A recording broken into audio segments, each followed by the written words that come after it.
Tá bom.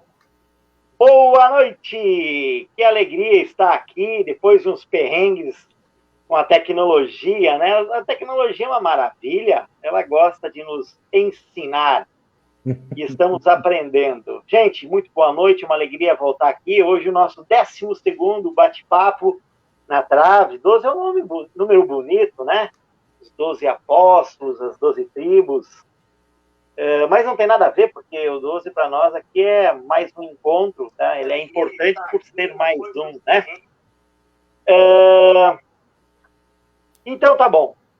Hoje comemoramos o 72º aniversário da proclamação dos direitos humanos, né? Uma luta que vem de longe, vem de longa data e que foi construído, né, e foi promulgado como sendo assim uma carta de princípios e direitos, né, que tem a ver com a dignidade humana, né?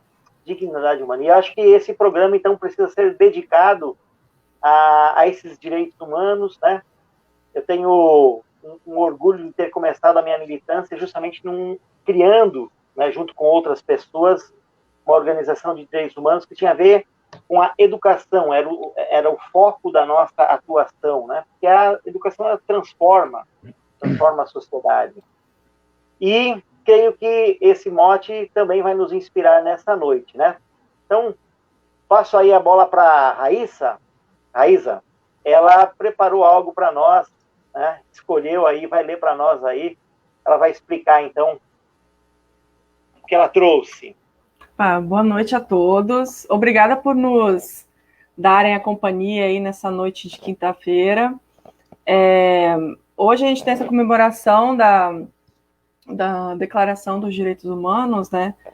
E não só por isso também, eu já estava querendo trazer um pedaço desse texto, que é de um livro chamado Os Miseráveis, do autor francês Victor Hugo, e tem uma passagem que eu gosto muito, eu acho que é a minha favorita, assim, não sei se eu gosto tanto, se vai tocar vocês, ou se vai significar, porque como é um romance muito longo, a gente tem que estar inserido ali na narrativa para que aquilo faça mais sentido, né? Não é trazer um excerto aqui, não vai ter tanto impacto quanto a gente lendo ali todas as páginas precedentes, mas eu gosto bastante. Só para a gente dar uma apanhada aqui, o personagem principal é o Jean Valjean, ele tinha sido preso e aqui ele tinha acabado de sair da prisão, né? Então é quando ele encontra um bispo, né? Ele não sabia que ele era bispo, mas aí o bispo deixa ele passar a noite na casa dele e o Jean Valjean, que era de uma história muito pobre, ele tinha sido preso porque ele roubou um pedaço de pão, assim, era mega dramático, né, e tal. E aqui nessa situação, o bispo tinha deixado ele dormir na casa dele, só que ele acaba roubando esse bispo que ajudou ele. Aí as mulherzinhas que trabalhavam, elas ficaram indignadas. Nossa, você ajudou ele roubou a gente, roubou os talheres de prata aqui da sua casa e tal. E aqui é uma passagem depois que ele encontra o João Valjean de novo, porque a polícia tinha pego ele, né? Então eu vou ler aqui essa parte. Deixa eu ver aqui.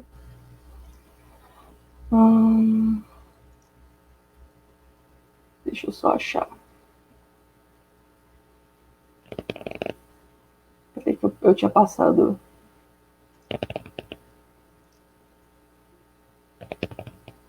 Tá. A porta se abriu, um estranho e violento grupo apareceu à soleira. 3 homens agarravam o outro pelo pescoço. Eram 3 gendarmes e Jean Valjean. Gendarme é um tipo de polícia, né, da França. Eram 3 policiais e o Jean Valjean. O cabo da guarda, que parecia chefiar os demais, estava mais próximo. Entrou e dirigiu-se ao bispo, fazendo-lhe continência. Excelência, disse. A essa palavra, Jean Valjean, indiferente e abatido, levantou a cabeça espantado. Excelência, repetiu baixinho, mas ele não é o vigário? Silêncio, disse um gendarme, o policial. É o senhor bispo. No entanto, Dom Bienvenu, que era o bispo, né, o bispo lá, aproximou-se tão depressa quanto lhe permitia a idade. Ah, ei-lo aqui, exclamou, olhando para Jean Valjean. Estimo tornar a vê-lo. Mas eu não lhe dei também os castiçais? São de prata, como os talheres, e poderão render-lhe bem 200 francos. Por que não os levou também? Jean Valjean arregalou os olhos, porque, tipo assim, ele tinha roubado, mas ele o bispo fingindo que tinha dado de presente para livrar a cara dele, né? Aí ele falou, arregalou os olhos e contemplou o venerado bispo, com tal expressão que nenhuma língua humana poderia descrever. Excelência, disse o chefe da guarda, então o que ele diz é a verdade. Nós o encontramos como quem estava fingindo. Nós o prendemos para nos certificarmos, ainda mais com esses talheres de prata. Ele então lhes disse, interrompeu sorrindo o bispo, que haviam sido presenteados por um velho padre em cuja casa havia passado a noite. Já percebi tudo. E os senhores o trouxeram até aqui? Mas isso não está direito. Então, replicou o cabo, podemos deixá-lo em liberdade? Sem dúvida alguma, respondeu o bispo. João Valjean recuou espantado. Mas é verdade que não me prendem? Disse confuso, como quem fala durante o sono. Mas sim, está livre, não entendeu? Disse um gendarme, o policial. Meu amigo, replicou o bispo, antes de partir, eis aqui os castiçais, são seus. Foi até a lareira, pegou os 2 castiçais de prata e entregou-os a João Valjean. As 2 mulheres viam-no agir sem dizer uma palavra, sem fazer um gesto, sem um simples olhar que pudesse perturbá-lo. João Valjean tremia dos pés à cabeça, pegou os castiçais maquinalmente e apalermado. Agora, disse o bispo, vá em paz. Uma coisa ainda, quando voltar aqui, não é preciso entrar pelo jardim, ele meio que tinha pulado a janela para roubar, né? Não precisa entrar pelo jardim. Pode entrar e sair quando quiser pela porta da rua. De dia, de noite, ela está fechada com uma simples taramela. Não sei o que, ela deve ser um trinco, né? Muito simples. Depois, voltando-se para os soldados, disse, os senhores podem ir sossegados. João Valjean parecia alguém prestes a desfalecer. O bispo aproximou-se dele e disse em voz baixa, não se esqueça jamais de que o senhor me prometeu usar esse dinheiro para tornar-se um homem de bem. João Valjean, que não se lembrava em absoluto de ter prometido coisa alguma, ficou sem ação. O bispo acentuara as palavras com ênfase e continuou com solenidade. João Valjean, meu irmão, o senhor não pertence mais ao mal, mas pertence ao bem. Resgatei a sua alma, liberto dos pensamentos sinistros e do espírito da perdição e entrego-a a Deus. E esse final aqui, tem uma outra tradução, né, que ele fala que resgatei a sua alma, só que no francês ele fala acheter, que é tipo comprar, eu comprei a sua alma, é o resgate do tipo de sequestro, né, eu paguei o resgate da sua alma. E não só ele tinha roubado os talheres, mas ele foi lá, você roubou o talher? Toma, eu te dou o castiçal também, de prata, né, um sinal de generosidade. E o prefácio desse livro é muito legal também. Eu vou me estender aqui, se puder, eu ler o prefácio do livro. Claro. O prefácio diz assim, do Victor Hugo. Enquanto por efeito de leis e costumes houver proscrição social, forçando a existência em plena civilização de verdadeiros infernos e desvirtuando por humana fatalidade um destino por natureza divino, enquanto os 3 problemas do século, a degradação do homem pelo proletariado, a prostituição da mulher pela fome e a atrofia da criança pela ignorância não forem resolvidos, enquanto houver lugares onde seja possível a asfixia social, em outras palavras, e de um ponto de vista ainda mais amplo, enquanto sobre a Terra houver ignorância e miséria, livros como este não serão inúteis. Então, fica aí a passagem deste livro que eu acho muito legal e acho que tem a ver um pouco com o dia de hoje, a questão do humanismo e direitos humanos. Sim. Né? Esse texto é justamente desse período, né, da Revolução Francesa, né, quer dizer, posterior, então ele está justamente nesse contexto aí que se discute muito a questão da dignidade humana, é disso que estamos falando, né, dignidade humana. Então, para um cristão ser favorável a direitos humanos é básico, né? E aí é interessante, sempre que a gente fala em punição, eu me lembro do Antigo Testamento, então aquelas leis, né? E vigorava uma lei que no início eu sempre achei absurdo, né? O olho por olho, dente por dente. Para nós é um absurdo hoje, né? Mas é curioso que se a gente olha a história do direito, o olho por olho, ele representa um avanço ao que havia antes.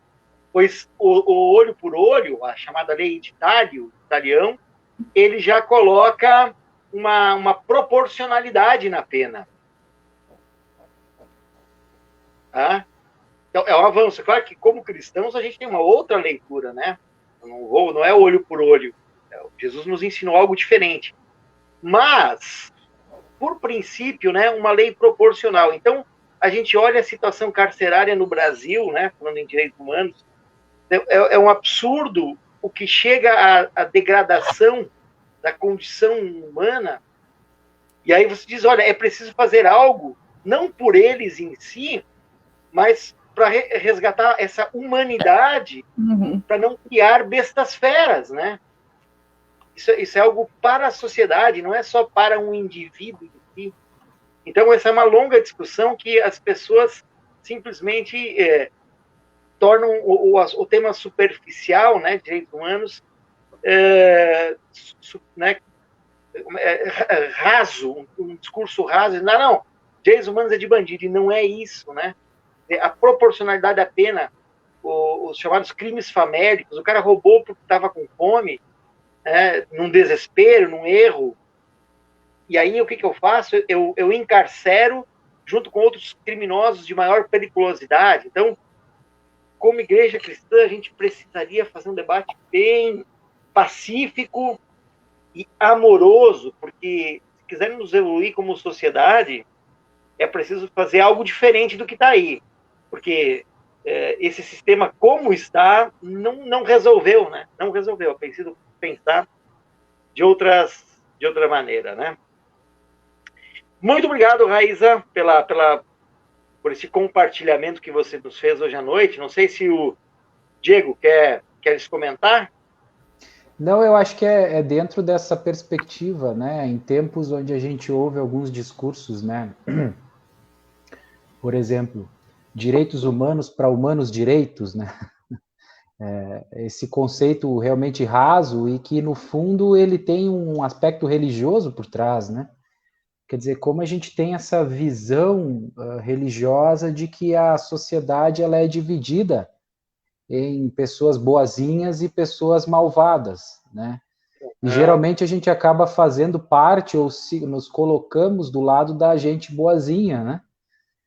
E a gente acaba também perdendo essa perspectiva de que se há alguém na cadeia é porque eu estou falhando também de alguma forma, né? Quer dizer, a gente conversava isso tempos atrás, durante uma disciplina da minha pós-graduação, né?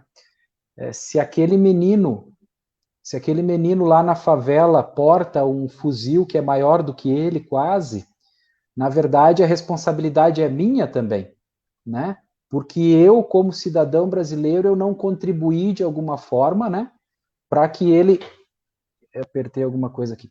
Para que ele tivesse condições de viver a sua vida de forma digna, né? De forma decente, né? Porque, enfim, é um assunto bastante complexo, mas a questão da dignidade humana, né? Que nem o pastor André bem lembrou, dignidade e divindade é uma coisa que andam juntas, né? Quer dizer, Deus cria o ser humano digno, né? Quer dizer, toda vida humana ela possui essa dignidade, e por possuir essa dignidade proveniente de Deus a nós, só nos cabe valorizar, ou nos caberia valorizar e lutar por essa dignidade, né?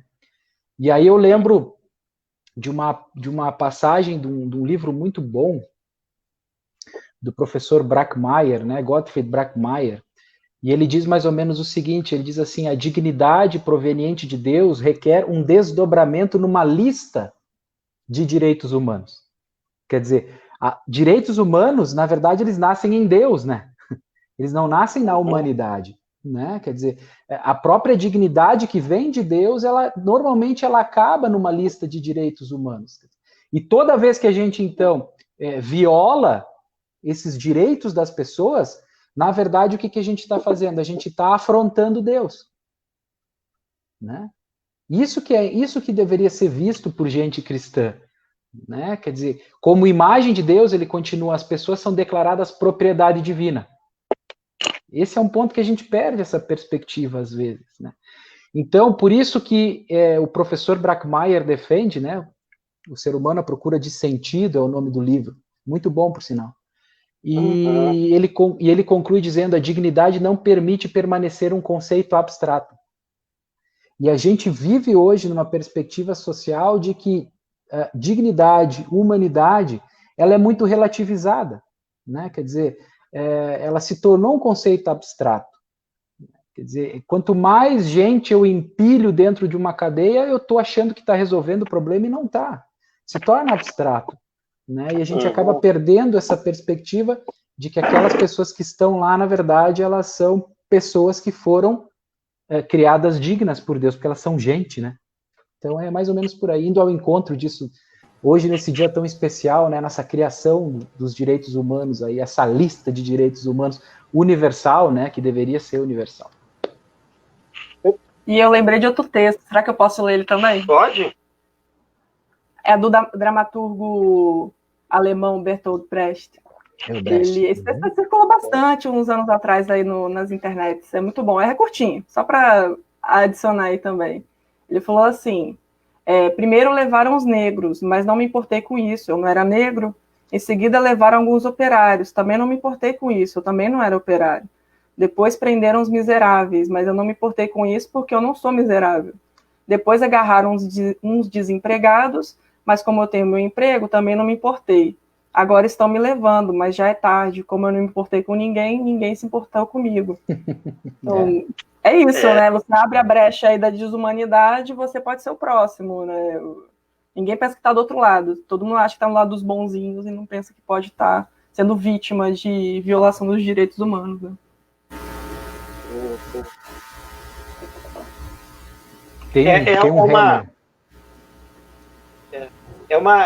Realmente é uma preocupação, né, quando as pessoas não reconhecem que qualquer indivíduo é detentor de direitos básicos, né? É que eu acho que o que pega é quando alguém afronta um direito básico como a vida, né? Aí as pessoas, eu acho que com razão, se indignam. Então aqui ninguém está fazendo uma defesa dizendo que uma pessoa que comete um crime contra a vida é inocente. Não se trata absolutamente disso, né? Mas é realmente cumprir a pena nos marcos daquela pena, né? De proporcional à pena. Mas quando a gente fala em direitos, é muito mais do que isso. Eu abri justamente no artigo 5º da nossa Constituição, que é a nossa lei máxima no país, e aí o marco dos nossos direitos sociais está aí, né? Todos são iguais perante a lei. Há como discordar disso, né? Só que isso também não é respeitado. A gente sabe que, infelizmente, pessoas com maior poder aquisitivo ou com afinidade ou amizade com algum juiz têm vantagens. Portanto, é preciso, mais uma vez, defender como princípio a ideia de que todo ser humano é digno, né, tem os seus direitos, e isso, na nossa leitura cristã, isso vem antes mesmo.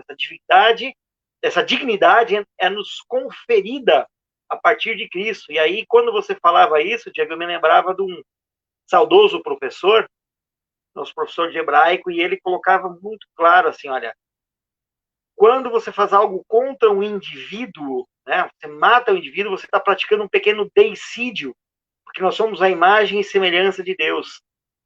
Então, mais do que nunca, a gente precisa, né, reiterar e reafirmar o nosso compromisso em construir uma sociedade em que respeite a dignidade humana, que vai atrás, né?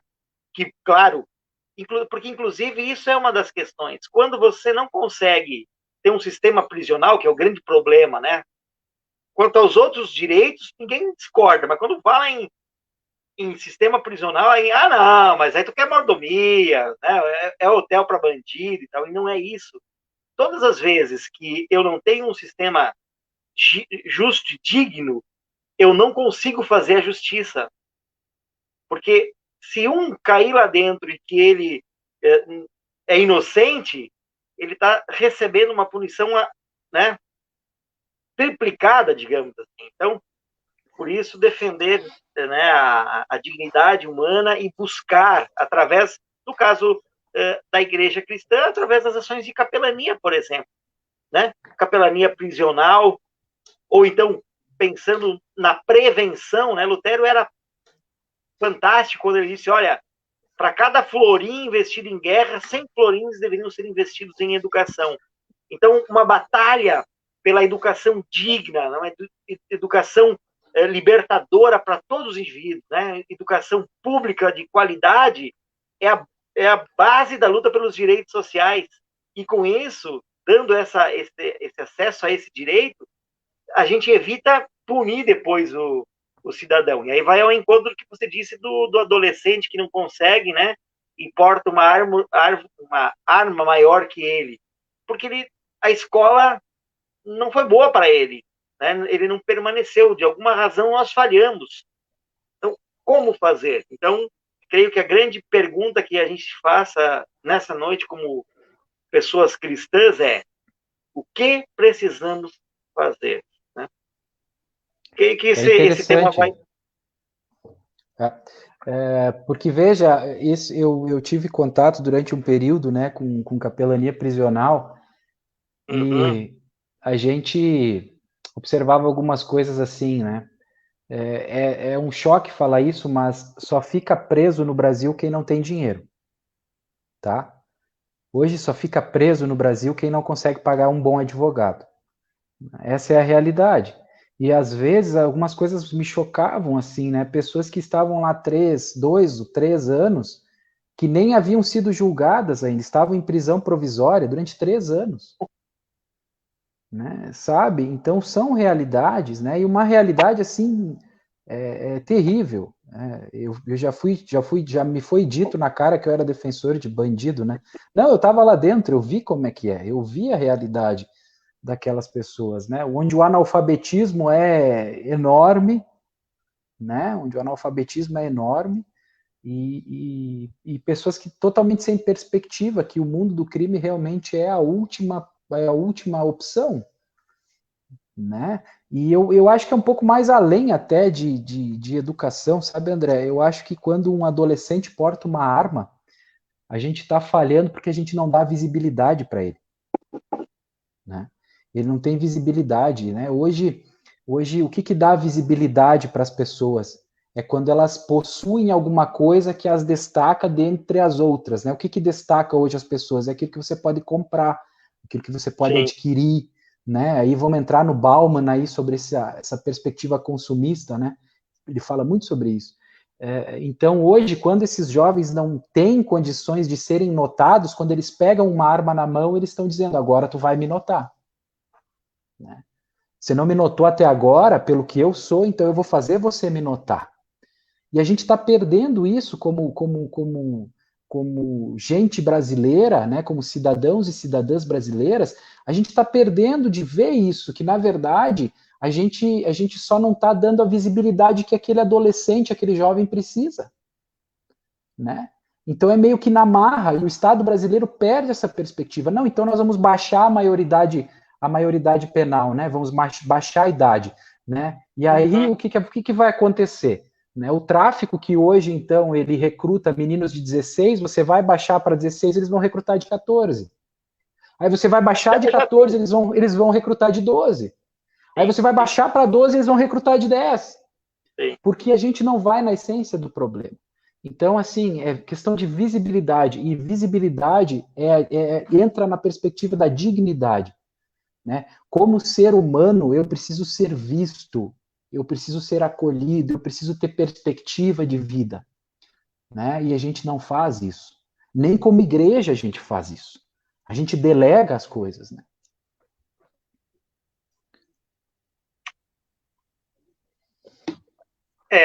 É duro, é um assunto difícil, mas não podemos nos furtar a necessidade de falar e dizer as coisas, né, como cristãos. E o João Batista, então?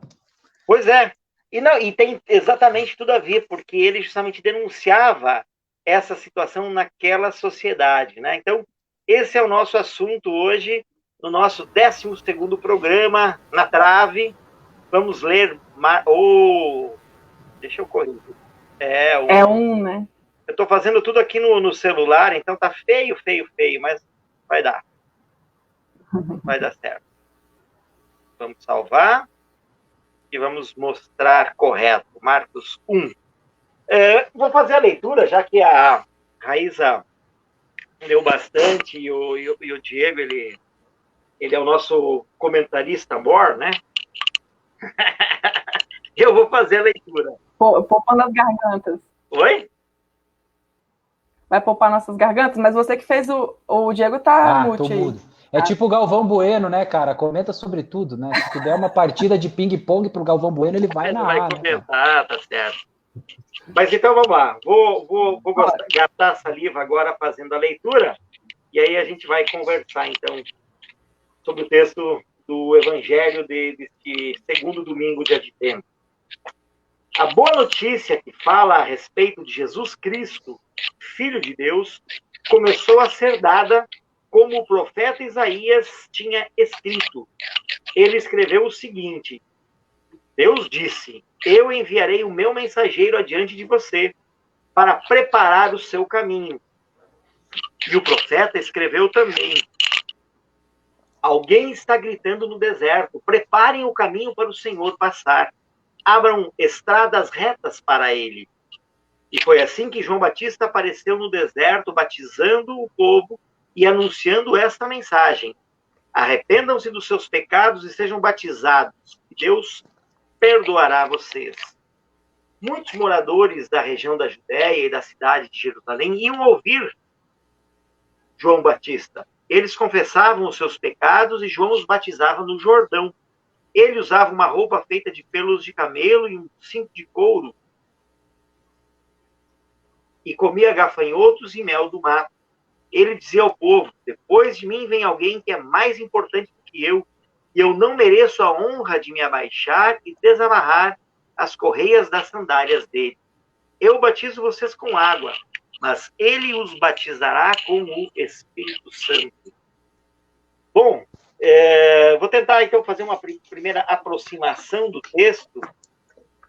Então, nós até falamos, né, a Raíza e eu comentamos na última vez sobre aquele momento histórico em que era marcado por muitos messias, assim, muitos profetas e messias estavam presentes naquela região e falavam, né?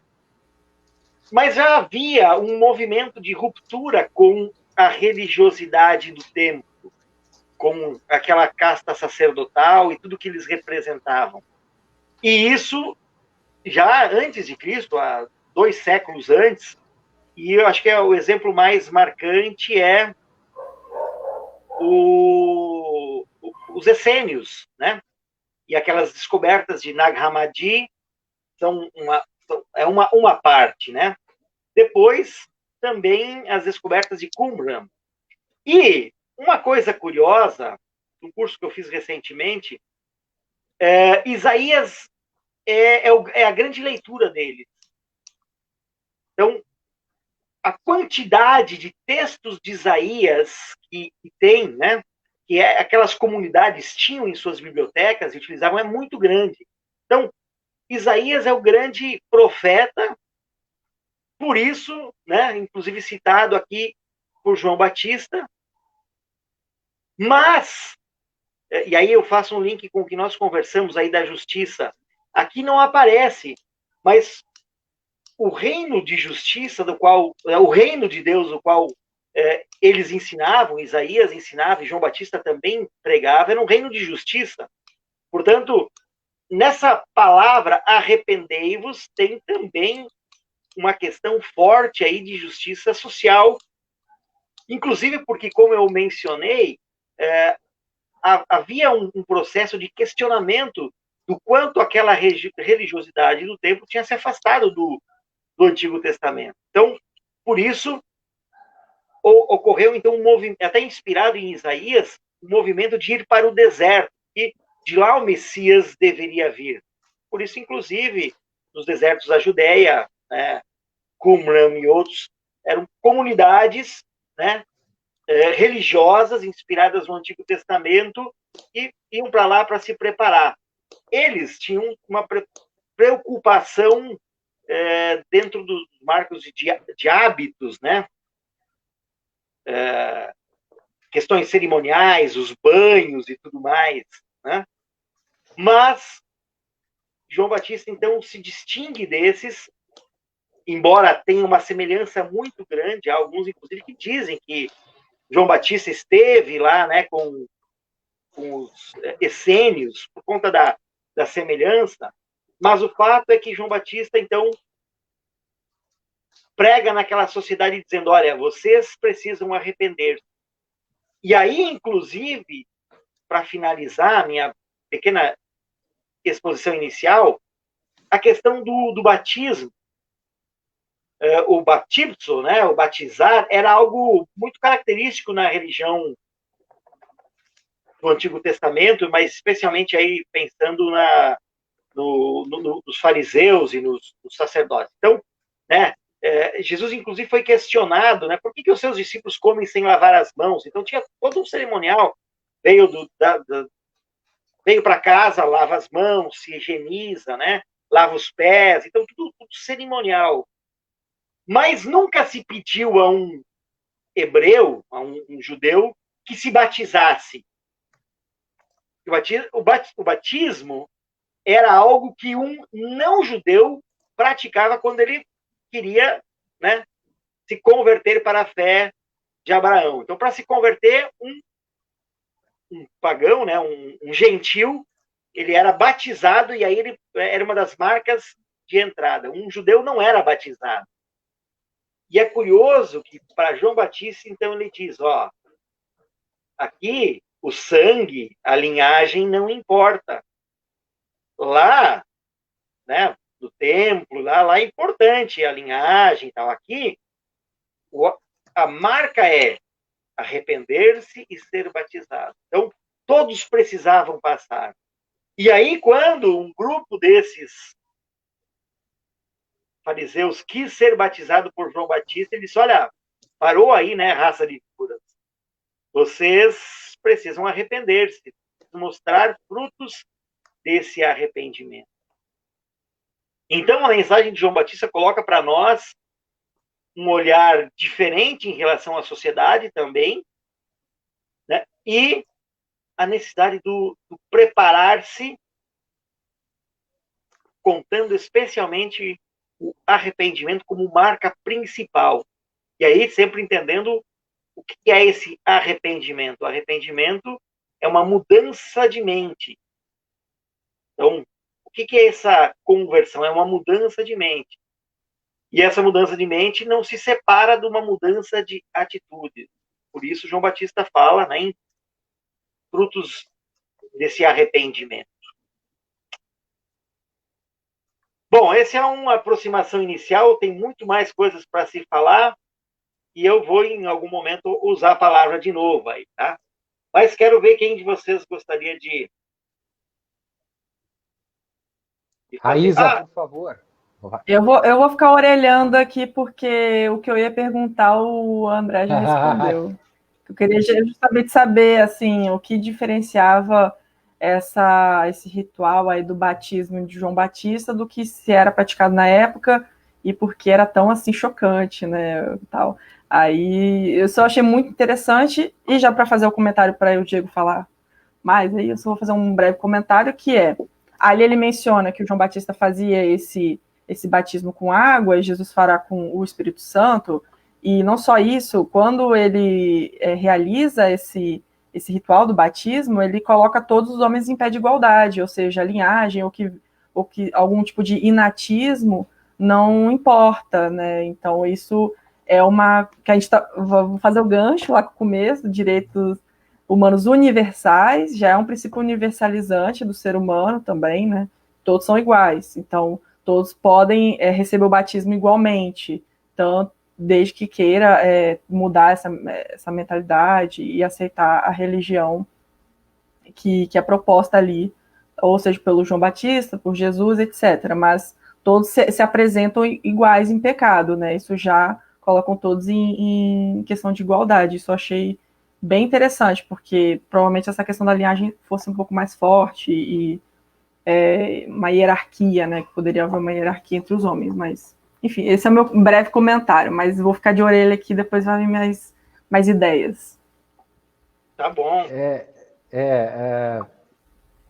É interessante isso, porque eu anotei aqui para mim, né, a questão da teologia das margens, né? Veja como Deus ele se utiliza das margens, né, para que a sua misericórdia e a sua teologia ela volte ao caminho, né? E de uma certa forma, os profetas eles eram dessa teologia das margens, né? Toda vez que a linhagem estabelecida, né, que a genealogia estabelecida, ela se afastava daquela do caminho do Senhor, né? Da onde que se esperaria vir uma recondução, não poderia vir, né? Que já era dentro da estrutura do templo e tal.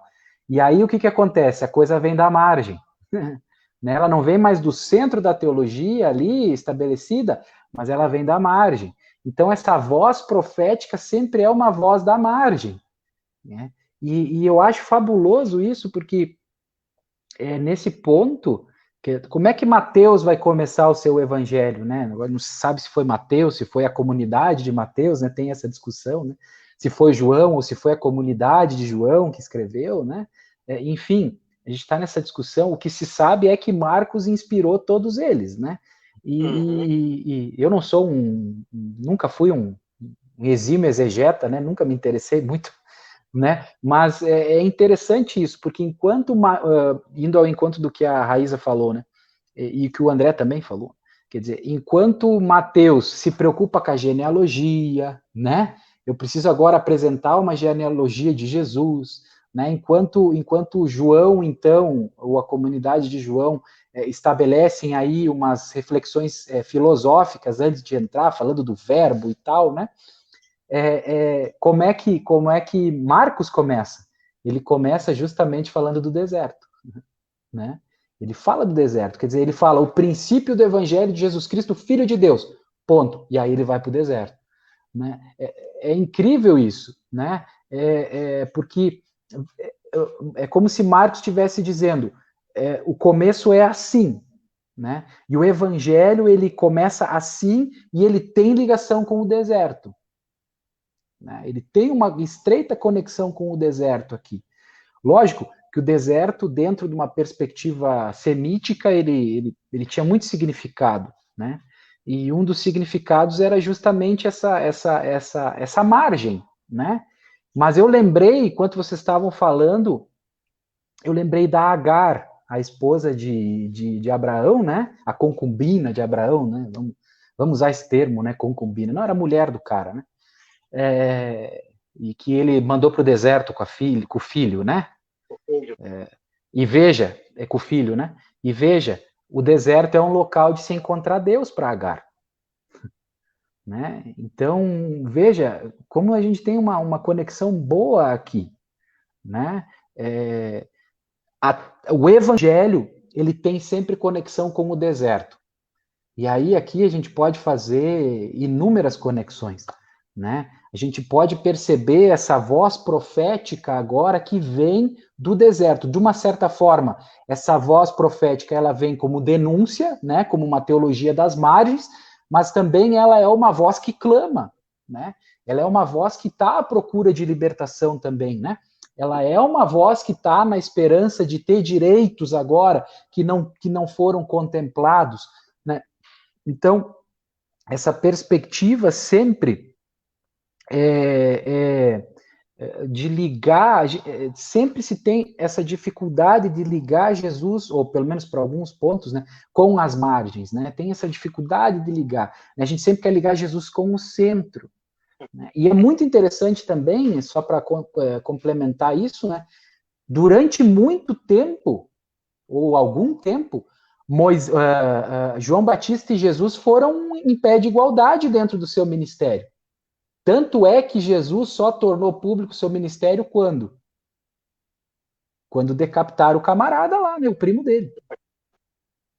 Então veja como há uma questão até hierárquica aqui. Né? Porque durante 400 anos não houve mais nenhum profeta. Né? Terminou Malaquias ali, né? Terminou Malaquias, e aí 400 anos, que foi o período que se estabeleceu o judaísmo, né? Como se Deus tivesse ficado calado durante 400 anos. E aí agora vem quem? Vem João Batista, né?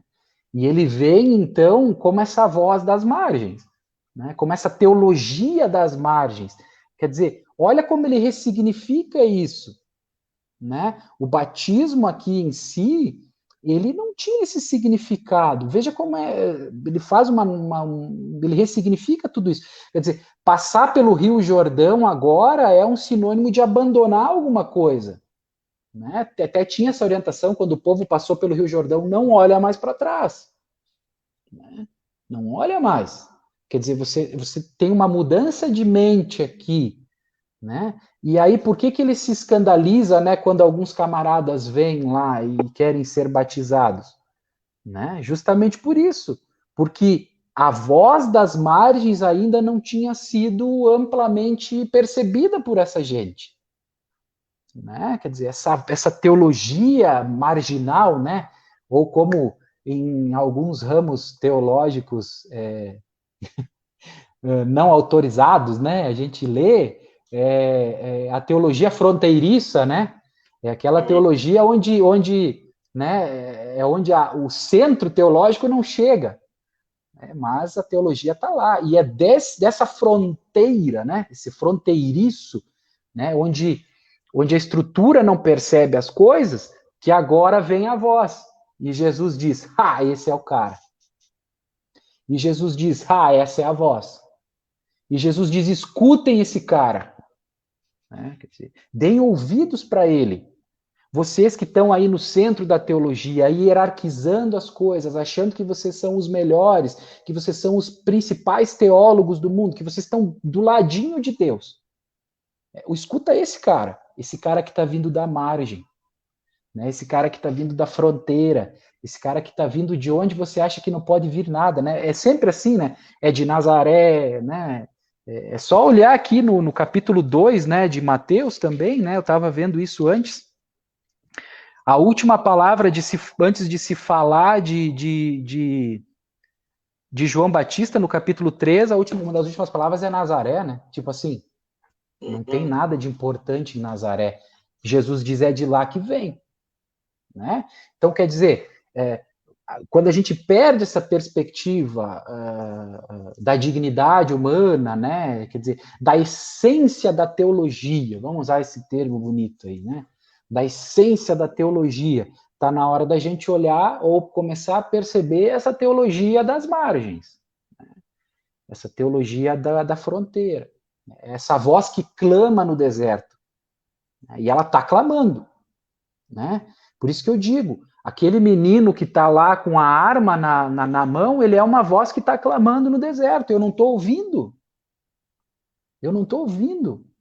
Né? A sociedade que está me dando sinais, né, de que está clamando no deserto e o deserto que ela está enfrentando, né, e eu não dou ouvidos. Mas ela está clamando. E aí, daqui a pouco, Deus vai pôr a mão, como já colocou. Né? Eu ouvi o clamor do meu povo. Então, acho que a voz está aí, basta a gente querer ouvir, né? Sim, a respeito dessa questão da teologia das margens, a gente pode perceber isso muito nitidamente, as pessoas com as quais Jesus andava e que causou escândalo, né? Era o que escandalizava os doutores da lei, era justamente essa companhia de Jesus. Não era nem a pregação, porque Jesus, enfim, o conteúdo principal era o resgate do Antigo Testamento, mas essa companhia, né? E aí Jesus deixa bem claro: eu não vim para os sãos, não vim para os sãos, eu vim para os doentes. E aí passa muito também, né, por se reconhecer, porque esses da teologia do centro, né, essas pessoas, elas não, aqui está tudo perfeito, né, aqui está tudo certinho, não vem aqui atrapalhar o nosso castelo aqui, porque está tudo concatenado, tudo direitinho. E aí Jesus vem e dá um sopro e aquele castelo, ele desmorona, ele não se sustenta, porque ele não estava construído em cima de bases sólidas. Deixa eu fazer uma coisa, porque eu esqueci no início. Temos as pessoas que estão nos acompanhando, né? Eu posso mostrar aqui, eu descobri como, né? A Ilva, boa noite. A Manuela, aliás, a Dona Leda, né? A Vivian, salve. Oi, irmão. Legal, ó. Dona Leda, de novo, boa noite a todos. A Delíria e Arthur Knoll, lá de Horizontina. Emília, também dizendo boa noite, pastor, amém. Aqui. A Vivian faz um comentário sobre o que foi dito, né? Concordo, André, mas já vi nas redes sociais colegas de vocês, pastores, fazendo comentários do tipo: bandido bom é bandido morto, contradizendo o evangelho de Jesus Cristo. Eu acho que é um problema de compreensão, né? Quando a gente olha para um ser humano, é um indivíduo que precisa ser alvo da graça e do amor de Deus, né? Então, ele precisa estar vivo para ouvir essa graça, ele precisa estar em condições de ouvir. Eu fico preocupado também, essa sua postagem me preocupa da mesma maneira. A Ilse, querida amiga Tata, lá da época de seminário, aquele encontro tão esperado de todas as quintas-feiras. Boa noite, Tata. O Vilmar também está com a gente aqui, boa noite, na escuta. Kit Concorde. Ah, muito bem. Márcia Blasi também, excelente reflexão, Diego. Desertos são espaços de encontros e gritos por direitos e justiça. Doutora Márcia Blasi, minha querida professora, amiga da Faculdade Zeste, isso aí. Ela vai ser a leitora da minha dissertação de mestrado agora, dia 17, né? Ela que vai me fritar. Ela que vai me fritar lá. Não, ela vai me fritar lá, ela já está preparada para isso. Obrigado, doutora, que é isso. É um prazer ter a senhora aqui com a gente. Muito bem. Marli Klumbi, muito interessante o conteúdo do encontro. Parabéns. Que legal. Também. E a Fátima dos Santos, de Vitória, Espírito Santo. Legal. Uma alegria estar com vocês aqui, né? Então, esse é o nosso encontro na trave. É o 12º encontro. Acho que nós podemos aproveitar para fazer um anúncio, né? Estamos entrando aí num período de muitas atividades pastorais e congregacionais, programas de Natal. Então, o nosso próximo encontro é, então, o último do ano, né?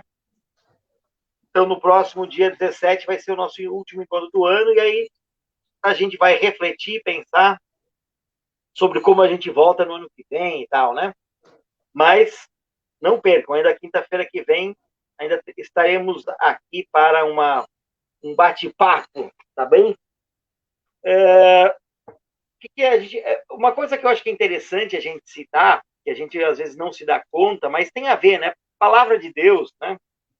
Eu não tenho a menor dúvida, eu defendo, a Bíblia é a palavra de Deus, inspirada, mas aí a gente se depara, por exemplo, uma situação que a gente vê aí, que Marcos, então, que é provavelmente o primeiro evangelho, que serviu de base para a inspiração, inclusive para Lucas e Mateus, né?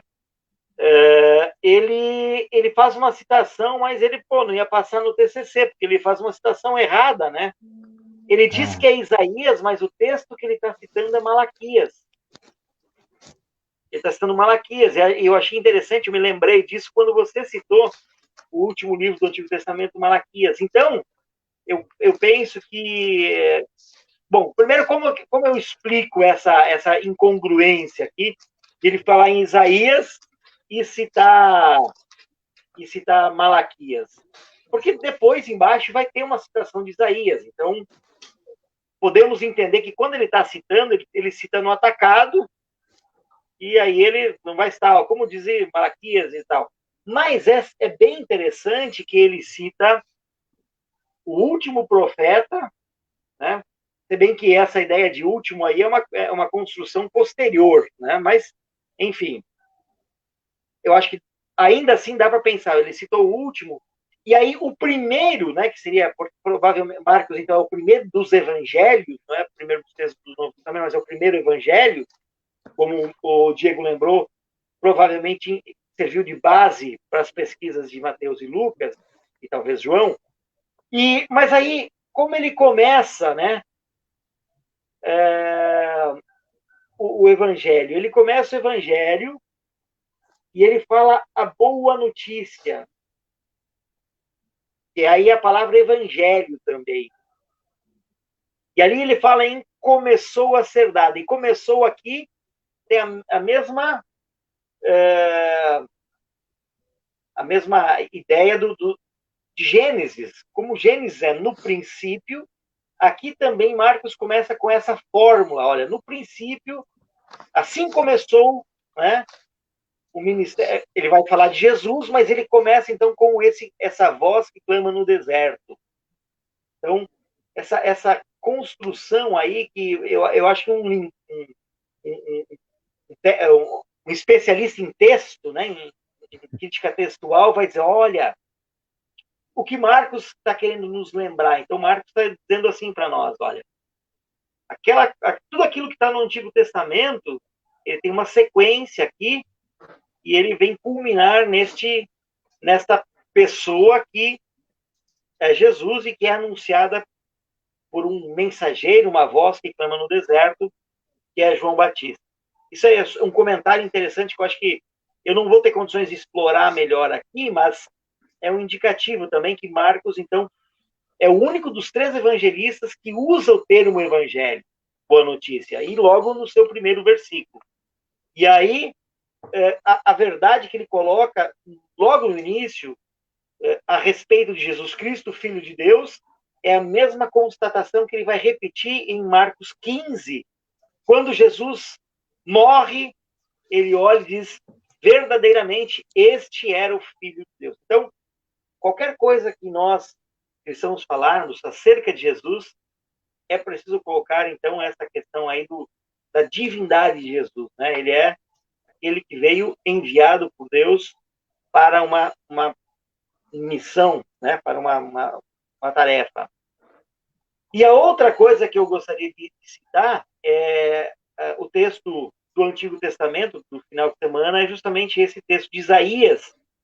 E aí, essa voz que clama no deserto não é uma voz definida. Quem é essa voz que clama no deserto? Então, teria que analisar todo o texto de Isaías, nós não vamos conseguir agora, mas me interessa pensar aqui, justamente, nós esperaríamos que a voz que traz toda a sabedoria seria um doutor da lei, né? Ou então um profeta, mas não pode ser qualquer profeta, tem que ser aí do nível do Moisés e do Elias, né? Que foi levado para o céu. Mas não é isso. É um personagem indefinido. É uma voz. Né? Então, inclusive, numa figura de linguagem, a parte pelo todo, né? A voz representando um indivíduo aí que não sabemos quem é e que clama, endireitai o caminho, preparai, coloque, né? Bom, é inevitável, diante de tudo que nós conversamos aqui, sobre construir uma sociedade de justiça, o reino de Deus, claro, eu sei que é na eternidade, mas ele começa já agora em ações de justiça dos cristãos. Então, é inevitável eu dizer categoricamente que o cristão precisa assumir essa sua vocação profética de falar, ó, endireitai o caminho, arrependei-vos, e trazer de volta toda a pregação do Antigo Testamento e colocar o dedo na chaga, assim como Isaías fez, assim como Malaquias fez e Amós. Então, quando nós falamos da linhagem, antes eu estava pensando, eu falei, mas os profetas, Amós era um pastor, né, colhedor de sicômoro, e esse traz uma mensagem contundente. Agora a gente diz assim, bom, o Diego não é doutor ainda, ele vai ser mestre. O mestre Diego vai falar, baixem as orelhas que o mestre vai falar. Mas, de repente, a mensagem não vem pelo doutor e pelo mestre, a mensagem vem e nem pelo pastor, vem para o pastor de ovelhas. Exatamente.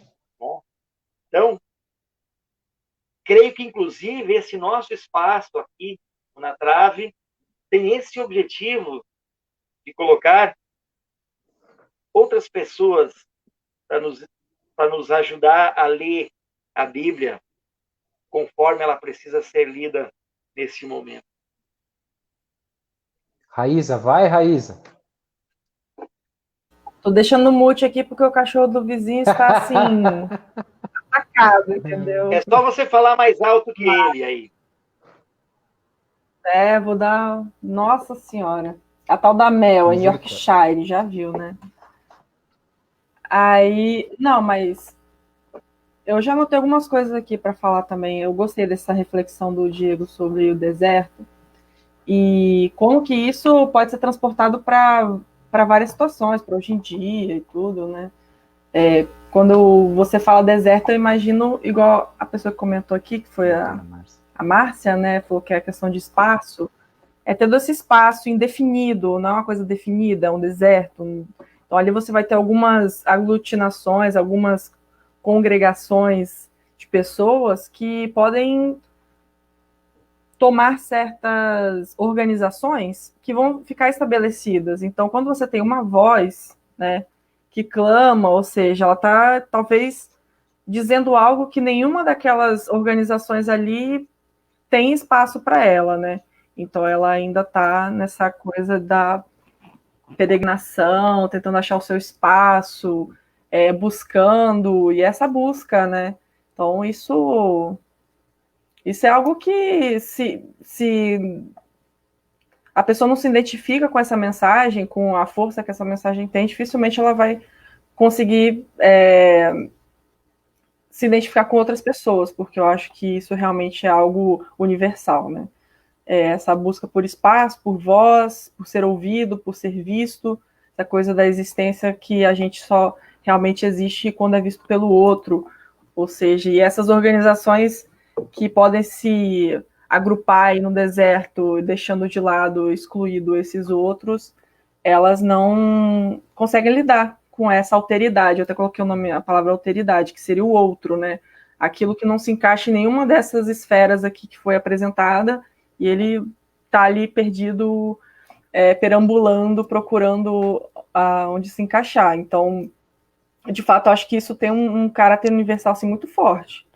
E é a mensagem que é transmitida, né, pelo Evangelho. Eu acho que não só essa humanidade, mas também se colocar no papel do outro. Eu posso ser o outro em alguma situação, eu posso ser essa pessoa sem encaixes, perdida e no deserto, e que clama e ninguém escuta. Então, também tem a ver com o que a gente falou no começo aqui do papo, né? A gente sempre acha que a gente vai estar entre esses grupos aí que estão assegurados por essa ordem social, e a gente nunca se imagina como uma pessoa perdida no deserto que não recebe auxílio, não recebe humanidade. Então, é muito fácil pensar uma justificativa, ele está clamando no deserto porque ele fez alguma coisa de errado, então eu tô com a minha consciência tranquila, sabe? Mas isso. Não tem como saber, você não sabe o que levou a isso, qual verdade ele vem trazer, né?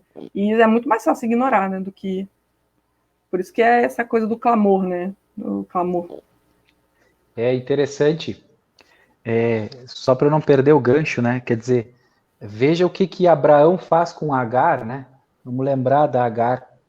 Ele, sei lá, dá um jeito lá e empurra ela, né? Até meio que dá condições para ela, mas vai para o deserto, né? Resolve teus problemas aí. Quer dizer, eu tiro de mim a responsabilidade sobre o outro, né? No caso ali, filho dele, né? Mas a gente não pode perder duas perspectivas aqui, eu acredito, né? O André levantou muito bem, né? E essa questão da essência cristã, que a gente não pode perder de vista, que a gente não pode agora, então, novamente, como a gente já tem falado há bastante tempo, dividir a essência humana, né, em duas partes. A gente não pode esquecer aqui, tanto no texto de Isaías, como na figura do deserto, que é a questão do exílio. O exílio. O exílio foi vivido pelo povo, não também espiritualmente, ok, mas foi vivido pelo povo de uma forma concreta. O povo foi levado como escravo, né? E em primeiro lugar foram levados quem? Os mais capazes, as pessoas mais capazes. Quer dizer, há ali um duplo exílio. O primeiro exílio, que as pessoas são levadas e as outras são deixadas à míngua para morrer em Jerusalém. Né? Velhos, pessoas doentes, elas ficaram. Né? O exílio levou só os mais capazes para a Babilônia. Né? Então, veja, a gente não pode perder essa perspectiva, jamais, de que a figura do deserto é a figura do exílio. Né? E as pessoas ali, tanto no contexto de Isaías, como no contexto de Jesus, viviam exílio. A pergunta é, quantas pessoas nós temos hoje vivendo em exílio na nossa sociedade?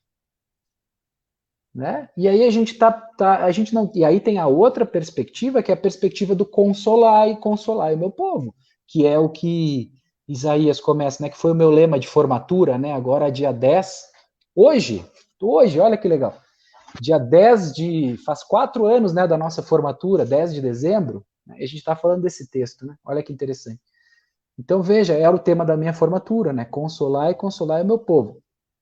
Eu entendo que a gente tem que consolar as consciências, eu entendo que a gente tem que consolar a perspectiva espiritual das pessoas, né? A gente precisa aparar as arestas, né, do deserto aí, né? Daqui a pouco os montes vão ser aterrados, né? Tudo isso, ou seja, eu preciso separar, eu preciso retirar aquilo que separa as pessoas da divindade de Deus, é verdade. Só que eu também preciso lembrar que consolar tem uma perspectiva que vai ao encontro quando se fala em paz, né? Quando se fala em paz no Antigo Testamento, né? Eu vou falar hebraico agora, sei só 2, 3 palavras. Shalom, né? Vou tentar impressionar os outros agora. Shalom, né? Então, assim, é essa perspectiva. Shalom não é só uma paz abstrata. Shalom é uma paz concreta, integral, é saúde. Quando uma pessoa hebreia fala em shalom, ela está falando, cara, é uma paz integral para você. Não só uma paz abstrata, espiritual, não. É algo completo, é saúde, é prosperidade, é vida digna. E aí a gente está falando de novo de dignidade. Quer dizer, direitos humanos. Quer dizer, todas as pessoas são dignas, né? Porque elas são criaturas de Deus. E quando Deus diz, então, consolai o meu povo, ele está dizendo, vocês deixaram de consolar. Né? Vocês deixaram de perceber essa perspectiva íntegra do ser humano. Né? E o que eu vou clamar, diz aqui Isaías? Aí Deus diz, né? Pô, fala que o ser humano é erva. E aí você fala, Deus está falando que o ser humano é passageiro. É verdade. Mas também Deus está dizendo, ele é frágil. Ele precisa de cuidado. Ele precisa de visibilidade, né, Raíza? Ele precisa de atenção. Então, quer dizer, quando a gente não pode perder a perspectiva do exílio. O povo de Israel foi levado não só espiritualmente, né? Aí depois a gente vai para o Novo Testamento e a gente faz o quê? A gente espiritualiza tudo de novo. Não, tudo bem, no Antigo Testamento, beleza. Mas no Novo Testamento Jesus ressignifica as coisas, né? E ele está falando do exílio espiritual, né? Do exílio dos pecados, né? Enfim, da escravidão dos pecados, é isso que ele está falando. Não, não é só. É isso, mas não é só. Né? Quando Deus fala nessa perspectiva, né, é a perspectiva do exílio completo que as pessoas estão vivendo. Né? E aí eu preciso dar razão, né, e vou rasgar uma seda, né, para minha professora, né? Quer dizer, quantas e quantas pessoas aí que não tem lugar, que não tem espaço, né, que não... E aí a gente fala de pessoas, talvez, como a sociedade é complexa, aí tem a questão de gênero, né, tem a questão econômica, tem a questão cultural, né, que, enfim, que ao invés hoje de aparar as arestas, né, ou de aplainar os montes, a gente está colocando mais montes, né? Ao invés da gente separar e preparar o caminho, não, a gente está colocando entulho no caminho. Né? Então, assim, voz profética tem a ver com isso, né? Quer dizer, e Jesus é um profeta, ou não? Claro que é. Ah, mas ele só ensinava. Não, ele ensinava o quê? Ensinava só sobre coisas espirituais? Não. Coisas concretas também. Então, eu acho que a gente não pode perder essa perspectiva nunca do exílio. Nunca. E aí a gente volta para aquilo que a gente fala sempre, né? De qual perspectiva a gente parte. Partir da perspectiva da justificação. Né? A perspectiva daquilo que Jesus fez e aquilo que Jesus conquistou. A minha ação sempre parte disso. Né? Não podemos perder de vista o deserto. Né? A voz que está clamando. Né? Porque Deus vai botar a mão de novo. Né? Eu não gostaria de estar na frente de Deus quando ele botar a mão de novo, né? Porque a hora que ele disser, eu estou ouvindo a voz, o clamor do meu povo, meu camarada.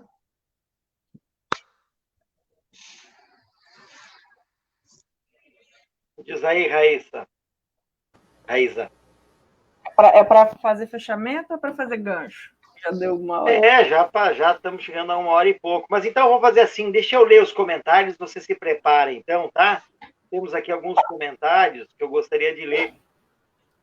Ô, meu querido colega João Bosco Mesquita Júnior, foi meu colega lá no Direito, fizemos trabalho político juntos na faculdade, né? E ele já vem me zoando por causa do jogo de ontem. Pô, João, respeite esse momento sério, cara. Diz assim, formato interessante esse que você está usando, que é nosso aqui, tá? Sugiro ampliar para outros temas além dos religiosos.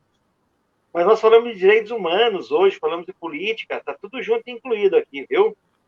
Já está convidado também a falar conosco. Aí ele que é um palmeirense, viu, Diego? Isso aí é palmeirense. Eu curto Palmeiras.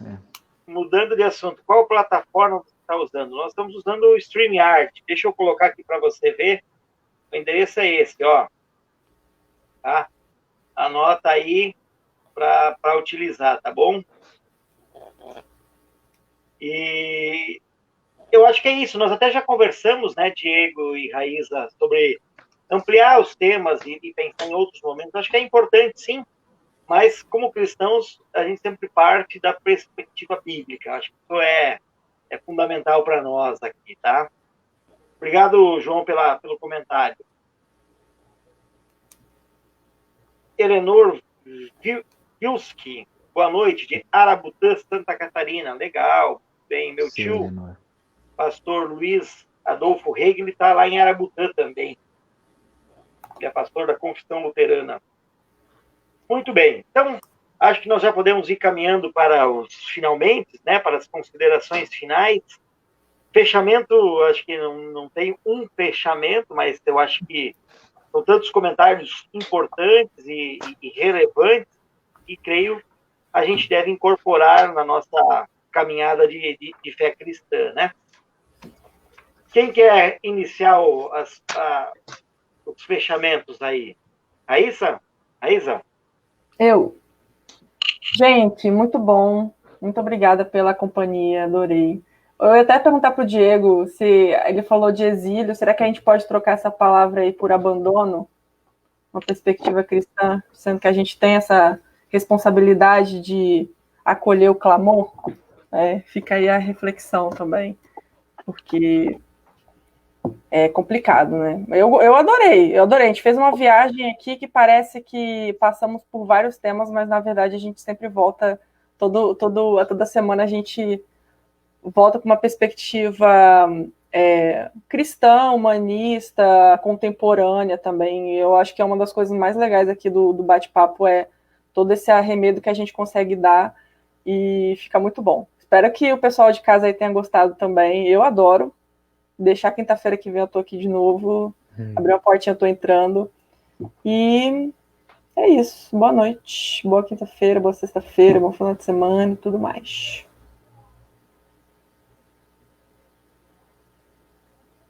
É eu?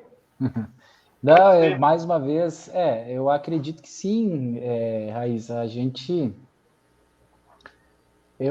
ficou muito forte para mim essa questão da Agar agora, né? Me abriu tantos horizontes sobre a Agar agora, né? Como ela foi literalmente abandonada, né? Para morrer no deserto. E ela já sabia que o destino dela seria morrer, né? Literalmente, ela foi achada por Deus no deserto.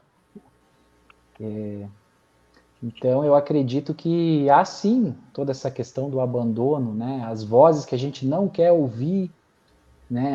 As pessoas que a gente não quer perceber, que se tornaram invisíveis para a gente, né?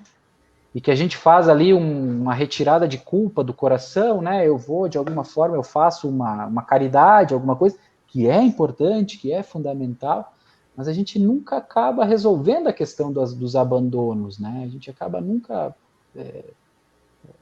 superando tudo isso, né? Eu lembro que você falou algo sobre isso tempos atrás, né? Essa questão abstrata das coisas, né? A gente nunca consegue superar tudo isso. Então eu penso que sim, eu penso que sim, os exílios, a gente tem muitos exílios dentro de nós mesmos, né? Eu gosto muito dessa perspectiva existencialista, né? Eu sou apaixonado, né, pelo existencialismo e, enfim, eu acho que as coisas, a gente tem os nossos próprios exílios, mas tem pessoas que têm exílios diferentes e que às vezes não estão sendo ouvidos, né, nas suas perspectivas, né?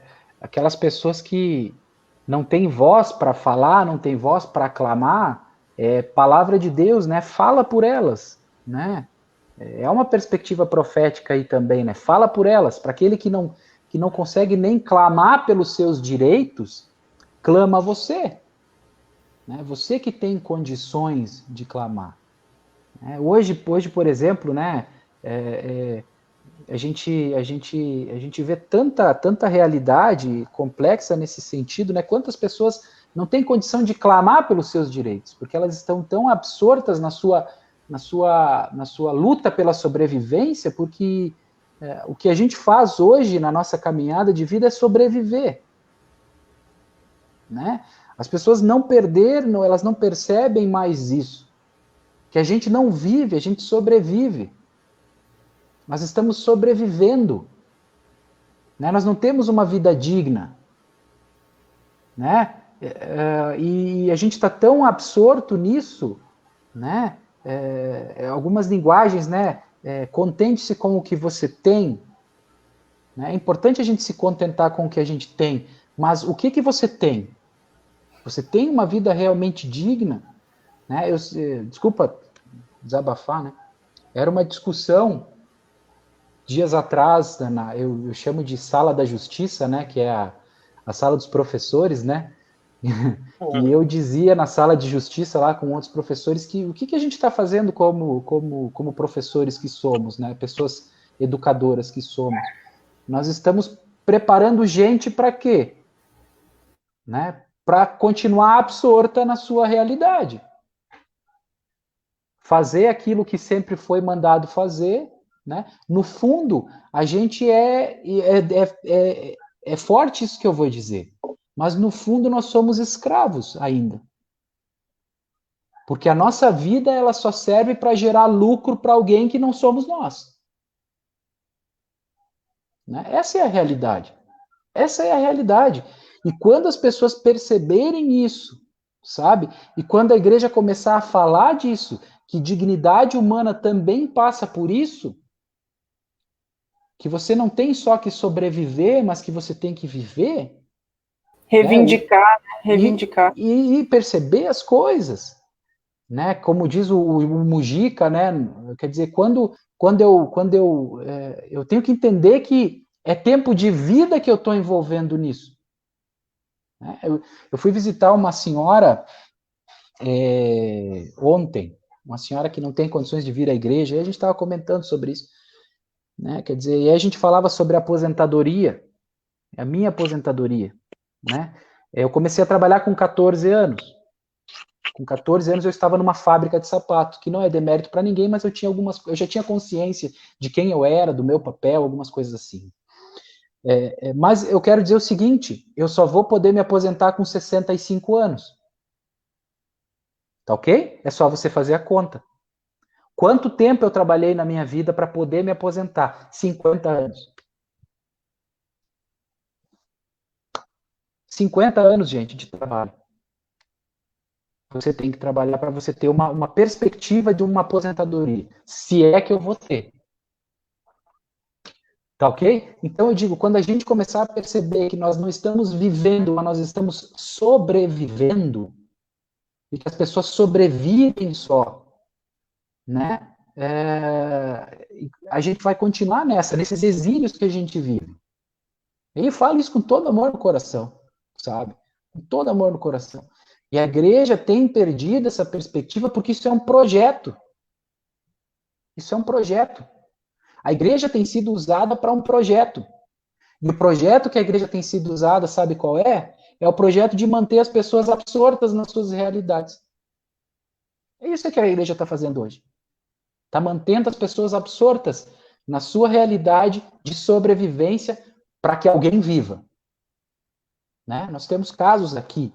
Pessoas 35 anos trabalharam, 40 anos trabalharam numa empresa grande aqui agora, quando chega o ponto da sua aposentadoria, entra a pandemia, a contribuição delas cai, porque elas já não podem trabalhar, elas são pessoas do grupo de risco, e fica por isso mesmo. 35, 40, 60 anos trabalhando, 60 não, né? 35, tem gente que trabalha 40 anos, hein? Então veja, desculpa o desabafo, né? Mas é a realidade, sabe? E a igreja faz parte desse projeto, infelizmente, de manter as pessoas absortas nas suas realidades. E a gente está esquecendo do papel fundamental, de um papel fundamental, que não é o único da igreja. Né? Que sim, nós precisamos apontar para a realidade que separa o ser humano de Deus. Precisamos fazer isso. É fundamental a gente fazer isso. Mas a gente precisa lembrar também dos exílios, não só que separam as pessoas. Já vou terminar. Mas também os exílios que estão separando as pessoas da realidade da gente. Né? Eu não quero uma igreja que mantenha as pessoas absortas na sua sobrevivência.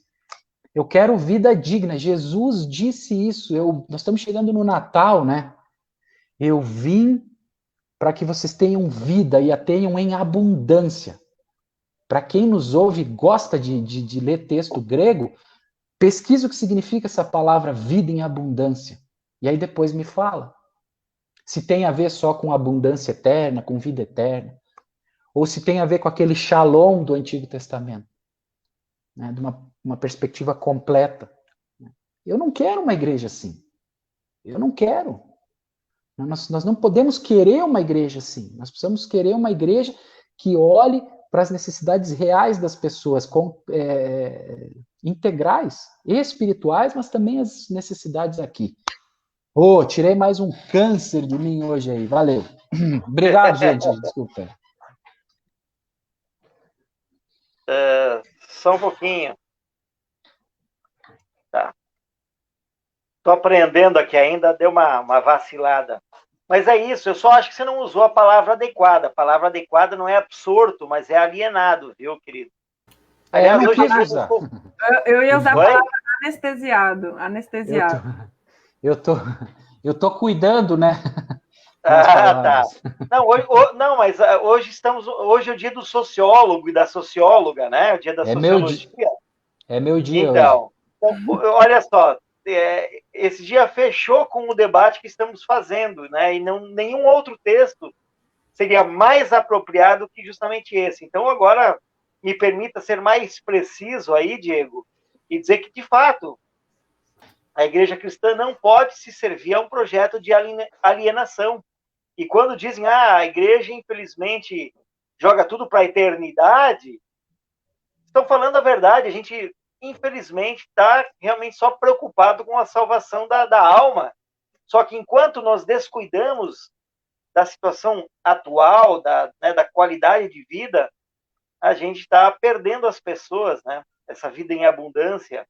E estamos servindo, sim, a um projeto que não é nosso, não é o projeto cristão.